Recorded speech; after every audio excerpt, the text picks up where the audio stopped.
I'm Matt Sachs, and I'm here to talk about new construction. You buy a property and you get it the day you go into escrow. It's like the green flag at the race has just started, and you know your mortgage payments are coming, and it's the race is on. So you're like, all of a sudden you're forced into reacting. Get your survey done. Get what you know you got to get it done, and you start designing it in your head. You start sketching it, and you're looking for somebody to help you draw it out. But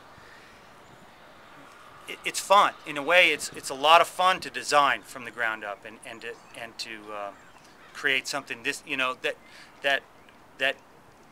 is something that you're going to live in, that you're going to design something specific for exactly what you want, is really exciting. A Matt Sachs signature house now has a lot of stonework on it, definitely. Color coat, always smooth trowel color coat, and usually the roof tile, mission tile, but usually irregular tiles, built up.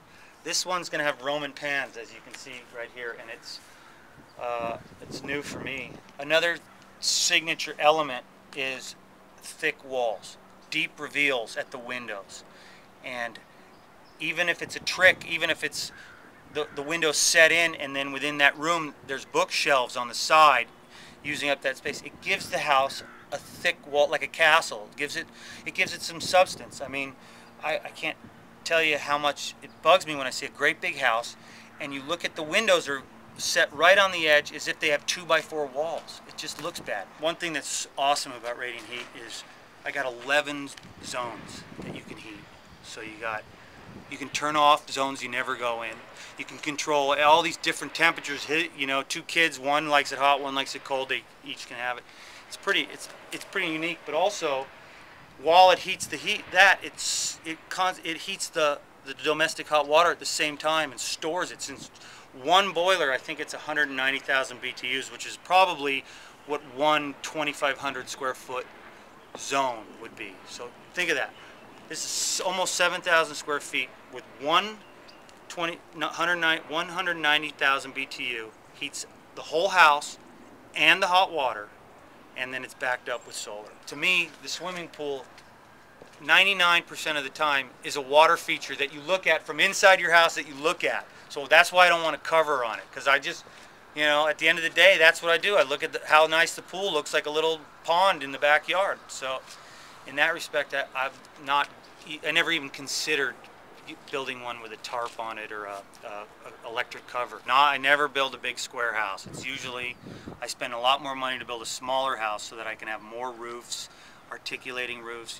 Like if you stand in front of this house, you probably count 11 different roof lines. That usually adds interest to the architecture if it's broken up, even if it's a large house, if it just has a lot going on.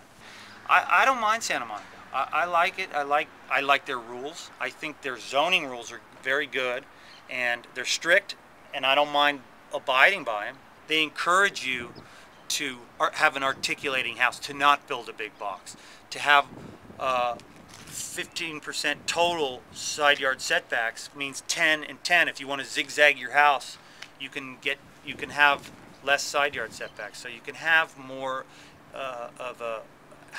you can have a house with more shapes. You step back. It inspires you to be more creative. From what I understand, water penetration is the biggest problem in all of home construction. So the roof and the flashing, the sheet metal work, the waterproofing, the decks, things like that, the decks over living space. I mean, so many expensive homes that I see get built and get sold around here, and they just have galvanized sheet metal, galvanized gutters, or galvanized edge metal, and sheet metal work. This whole house is copper. Even the window pans that you never see, that are completely buried under stucco, it's copper. I was very lucky with this house because the day after this house was wrapped, where the paper went on this house, the roof was already done, the sheet metal on the roof, the house got wrapped. In late October, we had a big storm.